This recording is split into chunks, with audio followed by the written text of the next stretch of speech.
Hey, Clutterbugs, welcome back to the Clutterbug podcast. I'm bringing some tough love today. I want you to be ruthless. I want you to grab a trash bag and I want you to grab a spot for donations to go in. And honestly, I don't even care if you donate anything and you put those donations in the trash because today you are saying enough is enough. I am tired of living in a messy house. I am tired of stuff shuffling the clutter. I am tired of managing the mess. It leaves today. I want you to pick a space in your home and I want you to ruthlessly get all the things out you don't use and love. Because at the end of this podcast, I want you to have a clear space. I want you to be proud of yourself. I want you to look around and say, wow, this looks good. And I'm awesome at this. And it's going to require a little bit of tough love. It's going to require a lot of bravery, but you can do this. I recently did the all day declutter with Take Your House Back. And during my sessions, I get like really passionate. And we did this all day declutter and I was in the bedroom with clothing and I found myself, I don't want to say yelling, but kind of yelling because it gets to the point, it really does. Like now that I'm on the other side, it gets to the point where I just want to shake you all.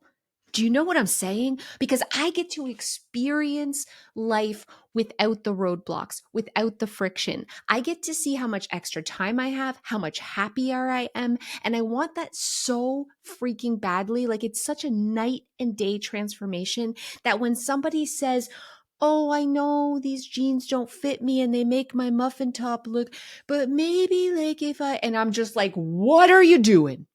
What are you doing? Every morning you wake up, you drag your butt out of bed, you go to your closet, and you have to play which of these jeans don't give me a muffin top.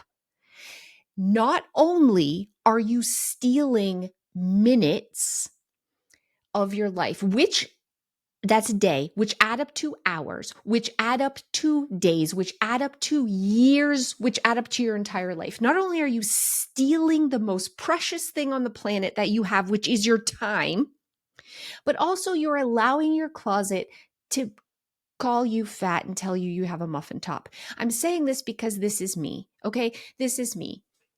I go through my clothing, and even though I've decluttered, all of these little friction causing things are just stealing from me. And when do we say enough is enough? When do we get to the point where like, I'm not doing this anymore? I am not allowing these inanimate objects to take from me, to call me names. Let's get rid of them once and for all. And so I want to bring that energy into today's podcast. I want to take the gloves off and be a little tough with you because I needed this in the beginning. I needed to get to a place where I stopped blaming myself. I stopped being mad at myself for the mess, calling myself names, and I started being mad at the real enemy, which was the stuff.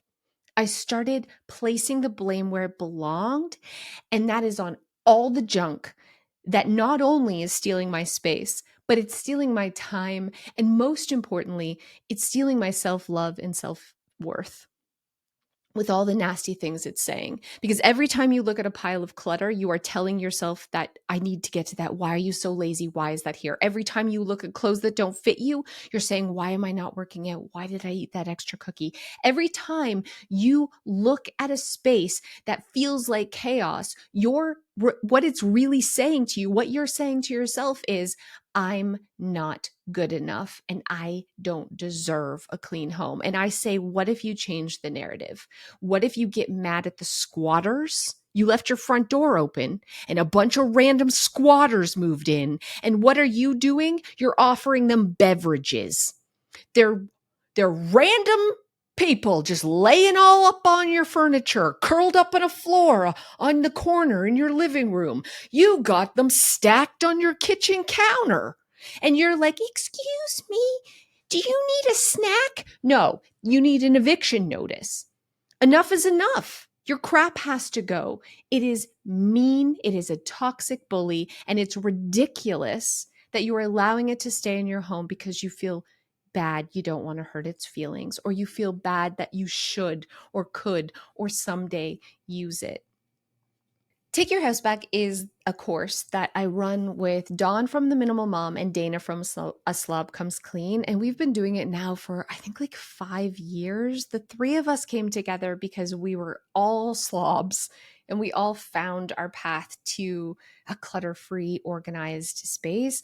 But we came at it from really different approaches. So the three of us got together and we kind of teach how to have it in your own home. And then we decided, what if we declutter live all day with everybody who's part of the team? And now we just had our 14th all day live declutter. And I found after doing this like 14 times, I get less nice each time. Like, I just want the transformation so bad. I want a shortcut to the end. Like, can we skip to the good part for people? Because there's 30,000 members as part of Take Your House Back. And during these events, they're posting their before pictures, they're posting their progress, they're posting their after. And I'm seeing these incredible transformations that can happen in a day, in one day. There are rooms that people can't even walk in. And at the end, they will post pictures of them sitting in there with their family. There are pictures of people who can't even sleep in their bed. And at the end of the day, it looks like a freaking hotel.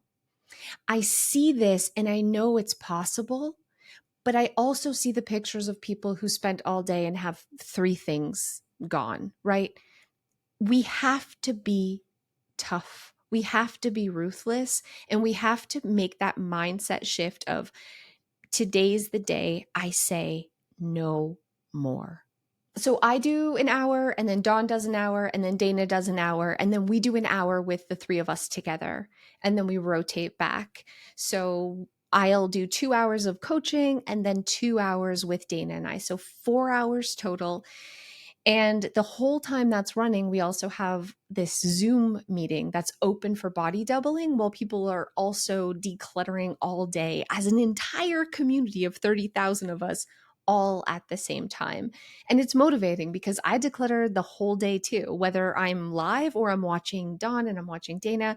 But I'm also really in the comments, like watching the pictures, because that's where the real magic is for me. It's seeing what people can actually accomplish when they decide today's the day. When they say, today's the day I'm picking up a trash bag and I'm making a difference. And you will see people who have said, my house has been cluttered for 15 years. I haven't been able to use this room, or I haven't been able to see my floor over here. And in one day, they change their lives. In one day. And that's the kind of transformation I feel like anyone can have when they decide to get tough. I know that the most I've ever had on one live with me was 15,000 people. 15,000, like, try to picture that many people in a room, and they are all together doing decluttering at the exact same time, which is a massive amount of people. I am definitely the meanest because here's the thing. Dana takes this, she has this no mess method, and she's like, look, we're not having any emotion. It's all logic.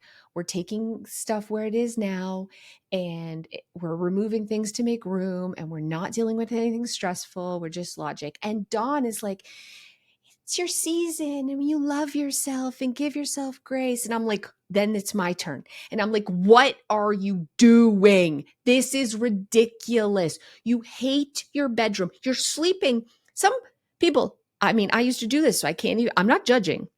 We're like curled up on a corner of our bed because most of the bed is covered with piles of laundry that need to get put away.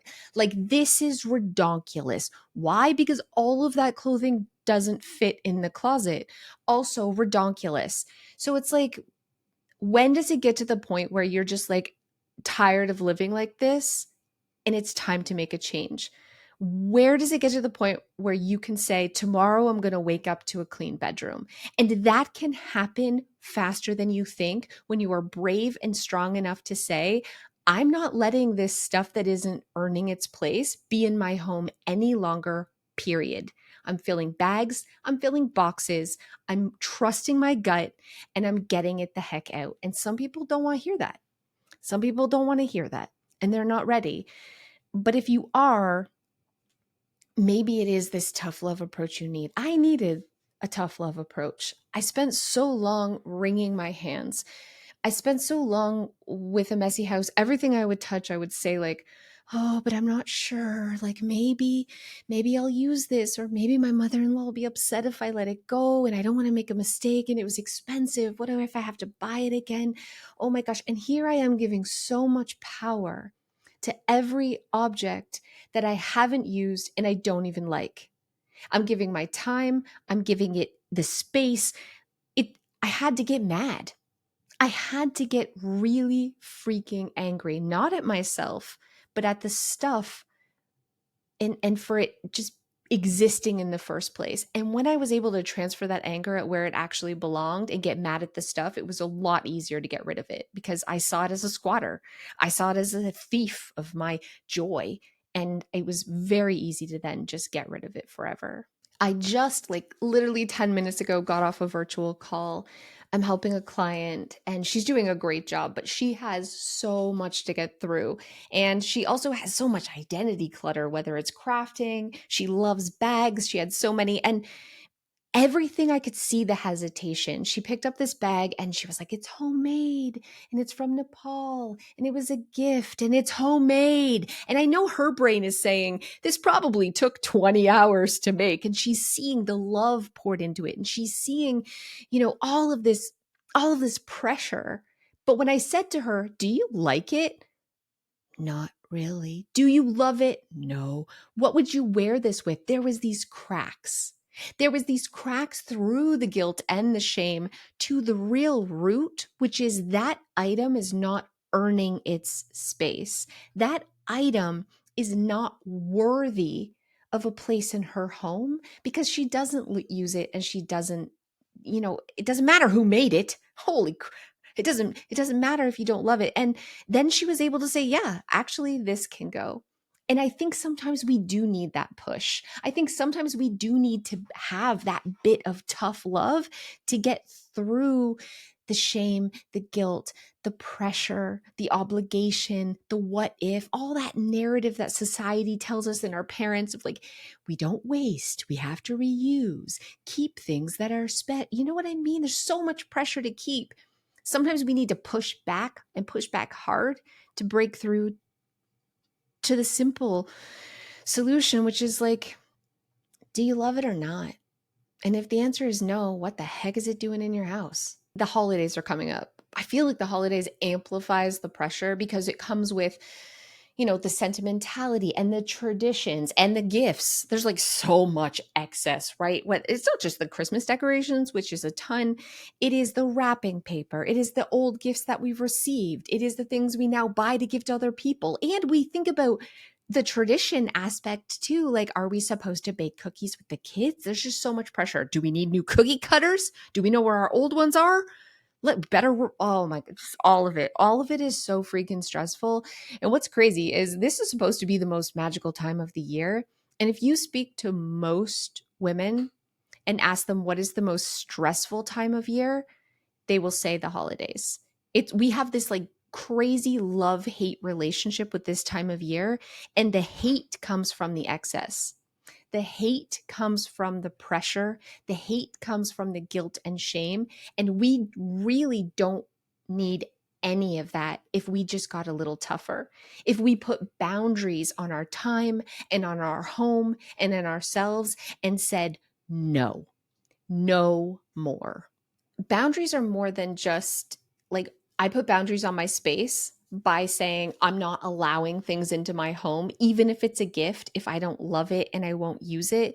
But also, we need boundaries on our time, on our calendar, on our day, on how much we schedule. We can't go to every Christmas party. We can't go to every event that's in the community where they do the lighting of the tree. And we have to take our kids to cut down. There's just so much pressure that we have to be really ruthless and say no to the things we don't absolutely love.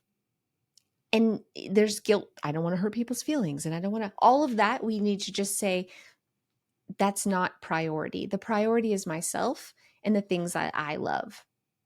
It is. Everybody always says, like, as the mom, when you're on the airplane and those things drop down, because like you're going to crash and the mask drops down from the ceiling and you're supposed to put it on yourself before you put it on your child. And everything in us is like, I'd better put it up, make sure my kids are safe first. But without you having oxygen, you've passed out and everybody's dead. That sounds morbid and horrible. But the reality is, if you're not taking care of yourself, if you're not happy, if you're not feeling at peace and rested, and you're not right? If you're chaotic and everyone's suffering. You're a better mother, you're a better partner, you're a better friend, you're a better neighbor when you put yourself first.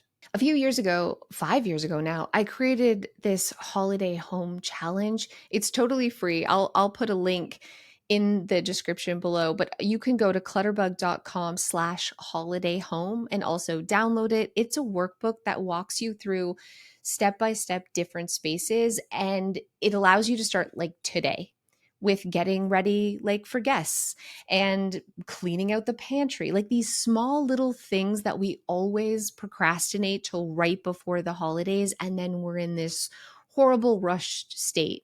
What if we spread this out? And this is exactly what the Holiday Home Challenge does. It maps it out for you so you can chip away at things, and so that you can put boundaries on your time, so that you can strategically tackle the holidays without the excess and have a real plan for a stress-free, tidy, clutter-free holiday season. And there is going to be a ton of stuff coming into your home during the holidays. Everybody gets you gifts and it's crazy pants, but we can do things now to mitigate the clutter after the holidays. And some of my favorite things to do are actually go through your own things and do a light declutter, and go through your kids' things and declutter, not only to make room for what is to come, but also to get an idea of what you need. When you have excess everywhere and you're like, what do I want for Christmas? Or what do my kids need for Christmas? It's really hard to know when you haven't taken actual inventory. And the act of just going through your stuff and deciding, yeah, I love that or I don't, can open up those like holes in your inventory. Like, oh, actually, my kid doesn't have any pants that fit. Or he would actually love a new video game because he got rid of these 3 that he doesn't play anymore. It's important to do this. It's important to make room for the things that are coming and not to wait to do it after you already have even more stuff. How do I say? I'm just going to say it. I hated Christmas for a really long time. And here's why.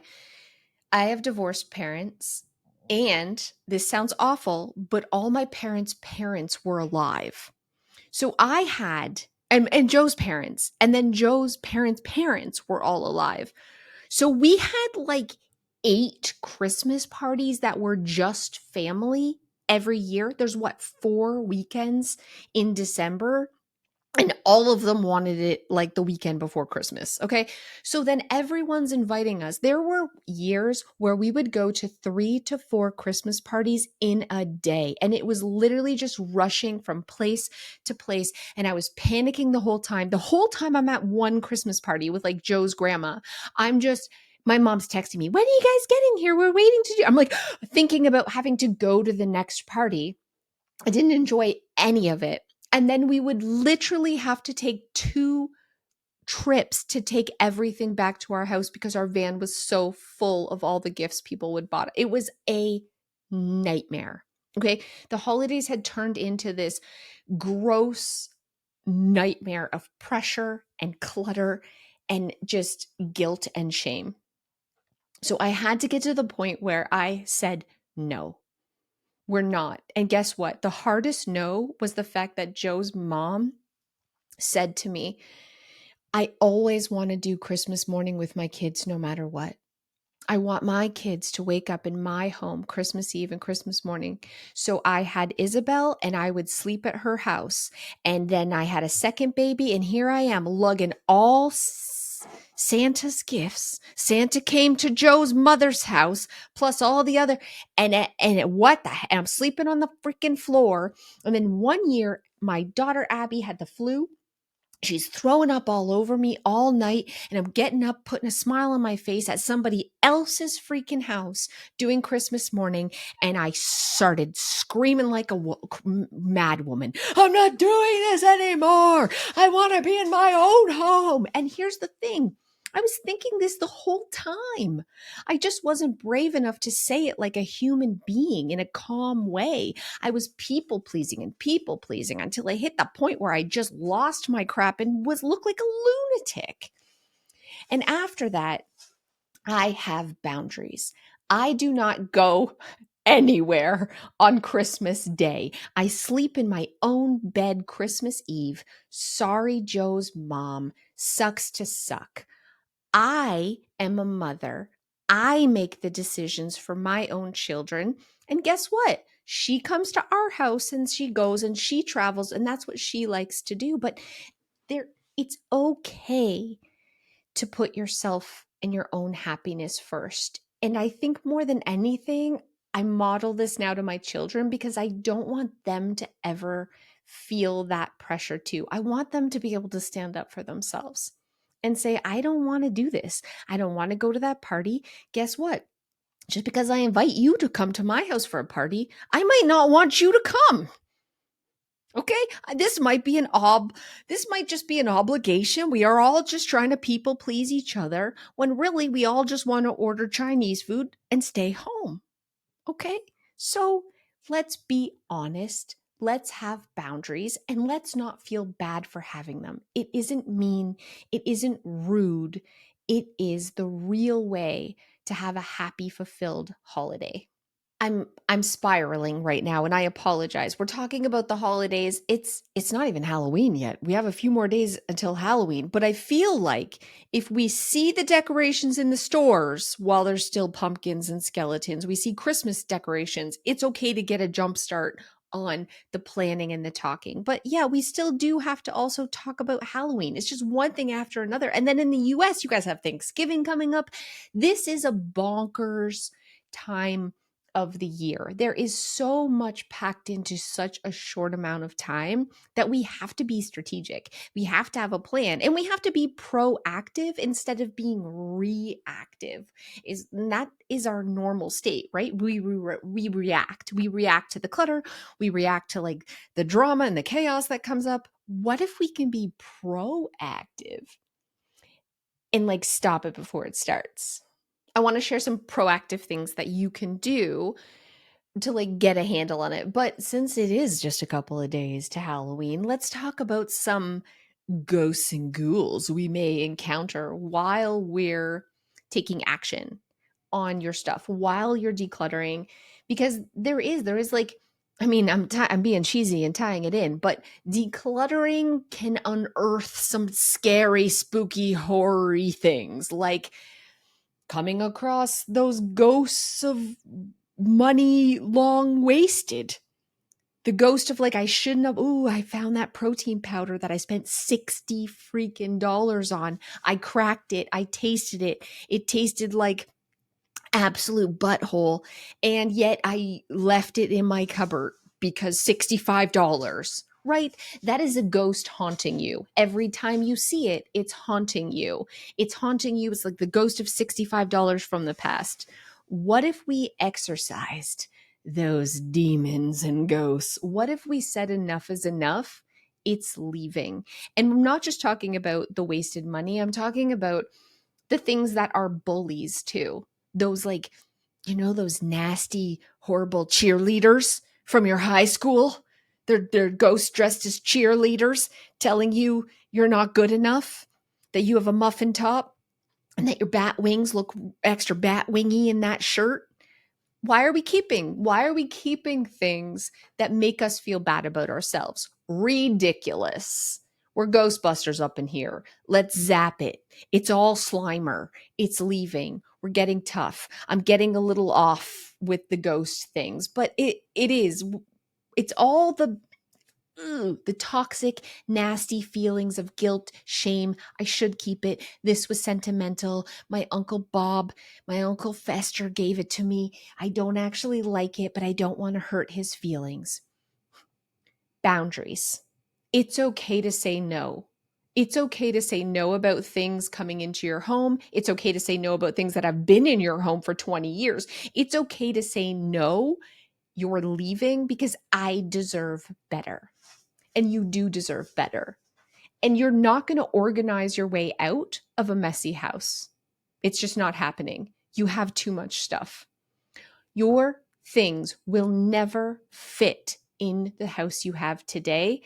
You have too much. It has to leave, period. And when we break it down to its easiest part, we are exercising, we are eliminating, we are getting tough, we are evicting only the things we don't use and the things we don't love, period.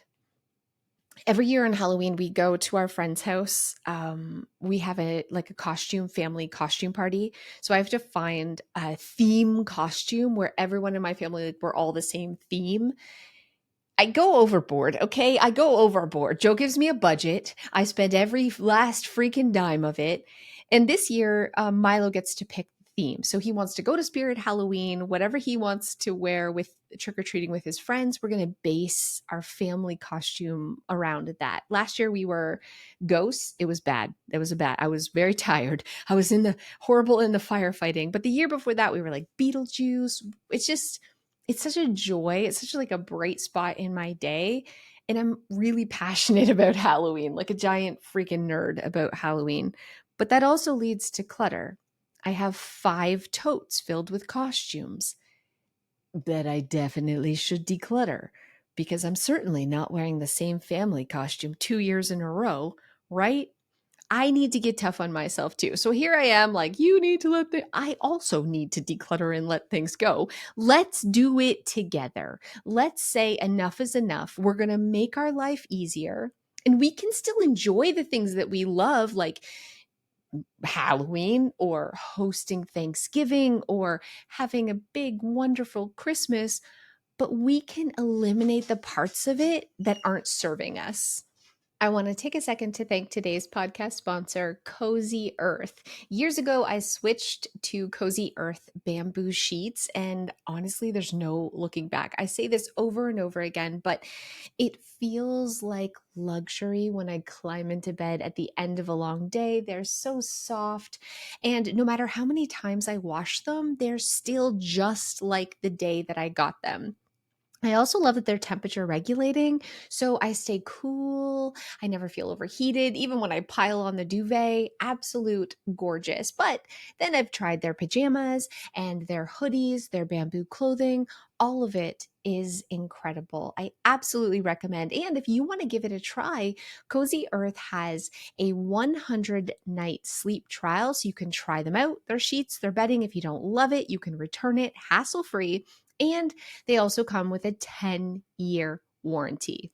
Go to cozyearth.com and use my code Clutterbug to save up to 20% off because home isn't just where you live, it's how you feel. Let's go home with Cozy Earth. Now it's time for my favorite part of the podcast, which is Talk to Cass. Let's hear from Angela. Hi, Cass. When I was decluttering my aunt's house, she was a hoarder and she left the house to me, and I had to clean it out.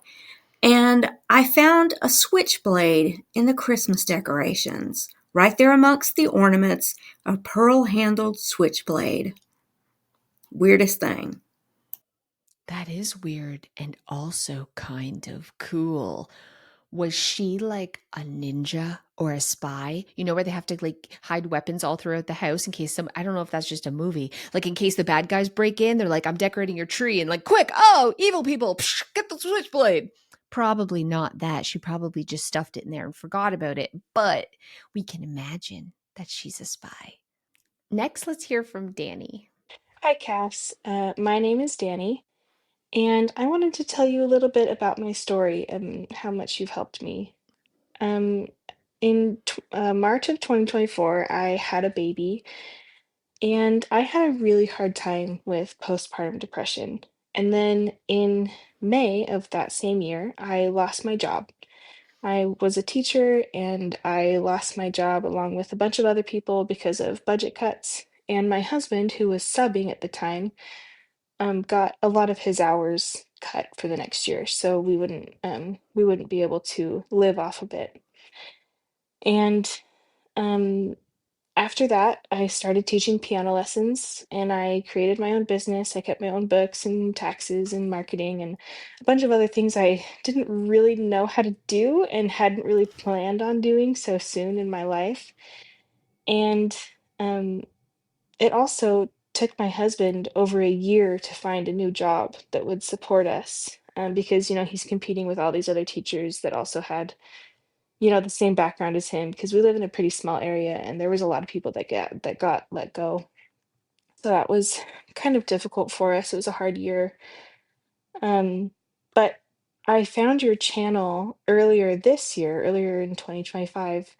I was just, watching organizing tips for like the 10 millionth time. I mean, I don't have a ton of stuff. My house has never been super messy, and I work really hard to keep it as clean and tidy as it is. But it's never perfect, and it never stays perfect, and that has always bothered me. It makes me feel like I can't be perfect when my house isn't perfect. And that has always really bothered me. I've had really bad anxiety my whole life, and after my baby was born, it got a lot worse, and it affects my health in so many ways. And so, anyway, I found you earlier this year, and I took the test, and the first time I got a ladybug, and so I've been organizing to be to like a ladybug, and it's been really helpful. And but the last time, like a couple, like last week, I was like, I don't know if all of this is really working for me. So I took the test again and I was a cricket this time, which I thought was interesting how it like shifted once I'd done some decluttering. I had realized that other things were important to me. So I retook your test and it had changed.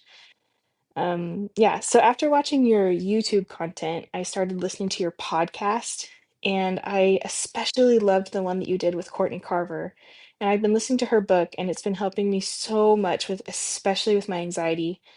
And from listening to you, my house is slowly starting to get more consistent, which is really nice. I've been allowing myself to do things crappy, and that's been very, very helpful with my self-worth and dealing with the clutter in my house and also the clutter in my life. I told you that I started a business and it was hard with a baby and to also start a business where I had a lot of people coming into my home to do piano lessons.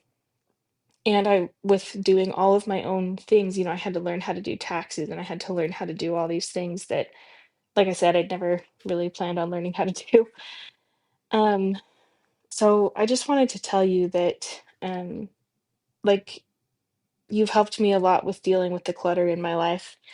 And this current school year, I had the unexpected opportunity to start teaching again. I got hired like the week before school started, and your tips have helped so much in my classroom as well as in my home. And I wanted to tell you that listening to your content, especially your podcast, gives me a lot of happiness and comfort. My husband now works a job where he works a lot of evenings, which are a little hard with a 1.5-year old, especially after a full day of teaching where I come home and I'm alone. But I will turn on your podcast and I won't feel quite so alone. So thank you so much for giving me that and also giving me such a more consistent house and more consistent like self-worth. Thank you. A while ago, like a long time ago, actually, you asked that people share jingle ideas with you, and I've had one bouncing around in my head for weeks, and I decided I didn't want it to go to waste, and I wanted to share it with you in case you like it. So here it is. Welcome back to the Clutterbug podcast. Grab a bag and the trash, and we'll throw it out with Cass. Thanks. I really appreciate you. Bye. Danny, that's good. I love that jingle so much. Also, I just want to say, like, I love your fight. So you lost your job and you had postpartum depression, and you literally were like, well, my husband also isn't earning money. I'm going to start a business and figure it out. And it's that like badass energy in women that I just love so hard. Okay. So you're amazing and I'm proud of you and you're talented and just keep on being awesome. Let's hear a story from Anonymous. This one time I was cleaning and I found a paper about an account, and I had kind of known that it existed. Anyhow, because I was cleaning and found the paper, I finally called on it and found out that there was, because it had been so long and it was in like 401k account, I actually had $4,000 in it instead of the 3,000 or 300 that the statement that I found said I had. So that was a fun surprise. Wait, stop. Wait, so like you thought you had $300, but you let it sit so long that it grew into $4,000? Girl, lose that paper again for another 10 years. You'll be a millionaire. Just throw it back into the pile. Okay, throw it back into the pile to discover that later. That is the power of compound interest, which I did not understand for a long time. And now that I do, I really still don't, but it's magical, so I don't touch my money while it grows. That is a cool thing to find when decluttering. Good for you. Let's hear from Jenny. Hey, Cass. I'm really glad to be part of your organizing experts group. And I just wanted to share my favorite decluttering dinosaur with you. About 12 years ago, I was helping my mom clean out her craft room, clean and organize her craft room. And at the beginning of the project, I was doing a lot of tongue biting because I was looking at this stuff. A lot of it was just leftovers from projects, um, all kinds of stuff. And I was just biting my tongue because I was standing there thinking, Mom, why have you kept all this stuff? But I bit my tongue. But as we continued, it started to become what I would call almost like an archaeological dig. And we found fabric, and my mom was looking at the fabric like, oh, what was this? And I was like, Mom, remember that's when you made that beautiful wall hanging for your friend who was getting a new dining room. And, we just were going layer by layer back through the levels of this. It really was like an archaeological dig. And we came across fabric my mom didn't recognize. But as I looked at it, I saw this was the fabric that you used to make a suit for my oldest brother when he was a senior in high school. So we're talking like 1980, maybe somewhere around there. And so, just layer upon layer, this was really just the museum of my mom's life. And, she had just been sewing for people and, doing crafts for people for such a long time. And so it started out as seeing a mess, but it turned into like really seeing my mom. But even better, as we kept on going, we actually came down to, we were going through a filing cabinet and there was an envelope that had my mom's high school memories. So my mom probably graduated high school around 1958, maybe something like that. And it had pictures of her friends. And there was even like a senior memories booklet that had been professionally put together, but it had my mom's handwritten responses. She was describing her senior trip and her high school crush, whom I had never heard about in all my days. And it was just really seeing like a whole different side of my mom. She was terminal at the time, and it was just a very precious time to spend with her. Was spending the week with her while my dad had a trip out of town, and my mom was doing pretty good, but we didn't want her left by herself, and she couldn't really take the trip. So I got to spend that precious week with her, and this was like the culmination of it, was finding these high school memories of hers. It was just really cool to, most particularly, just seeing my mom and her life and getting to know parts of her and her life that I hadn't known before, and it was really cool. So that's my decluttering dinosaur, just the most precious thing. And yeah, I just wanted to share that with you. Thank you so much for our organizing group and just your energy and inspiration that you give us. Bye.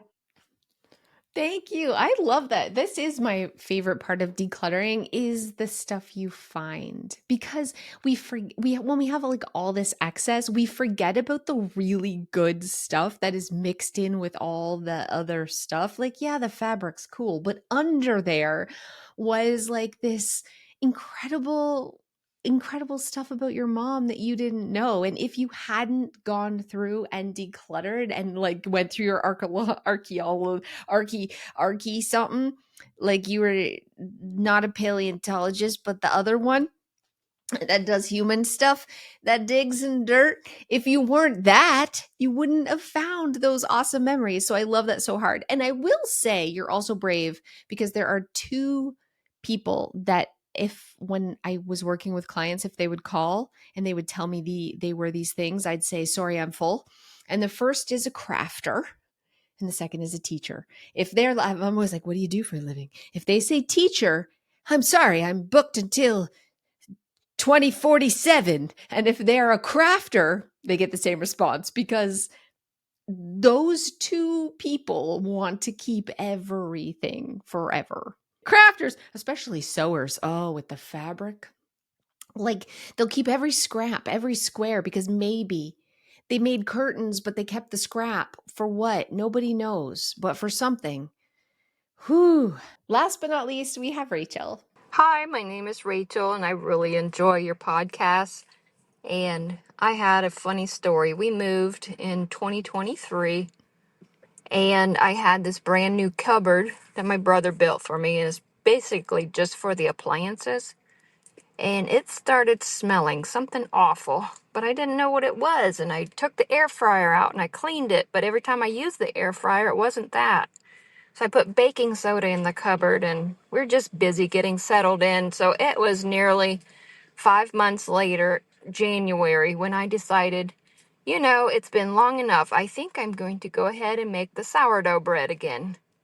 When I got the Dutch oven out, I forgot that I had put potatoes and onions in that bowl to transport to the new house. Oh my goodness. It was onion flavored potato broth. It was so bad. Dumped it out, finally found the stench. So that was funny.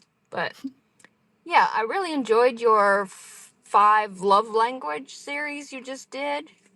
That was quite interesting. I am definitely physical touch, but then did not realize that I am also probably words of affirmation because of, yeah, like you said, the bullies in the closet that I can't get rid of, but I also don't like to wear them.